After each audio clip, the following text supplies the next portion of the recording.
Chandrika family restaurant. ఇదొచ్చేసి మన Bhimavaram value మార్ట్‌కి ఆపోజిట్‌లో ఉంటుందనమాట. Hello friends! ఈరోజైతే మా ఆవిడ నేను సాయంత్రం పూటొచ్చాం. సందరాడక ముందే షవర్మా తినేద్దామని చెప్పేసి సాహసం చేసి మరి వచ్చేసామనమాట. ఆ వేడి వేడిగా కాలుతున్న షవర్మాని స్లైసెస్‌గా కట్ చేసి దానిలో ఉల్లిపాయలు, కొత్తిమీర వేసి షాకనైతే దాంట్లో నాట్యం చేయించేసాడనమాట. దెబ్బకి అదంతా కూడా పీసెస్‌గా కట్ అయిపోయింది.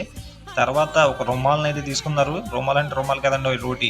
దాన్ని తీసుకొని దానిలో మైనీస్ వేసి టచప్ ఇచ్చేసి, ఆ పీసెస్‌గా కట్ అయిన చికెన్‌ని వేసి, మరలా దానిలో మైనీస్ వేసి, దాన్నలా రోల్ చేసేసి మళ్ళీ హీట్ చేశారనమాట. ఆ హీట్ చేసిన ఆ షవర్మాని మళ్ళీ ఒక వైట్ పేపర్‌లో నీట్‌గా రోల్ చేసేసి, దాన్నయితే ప్లేట్‌లో పెట్టి టేబుల్ మీదకి సర్వ్ చేశారనమాట. దాన్నయితే ఆ పేపర్ అయితే ఓపెన్ చేసి, ఆ షవర్మాని చూస్తే అబ్బా! నోరైతే ఊరిపోతుందండి.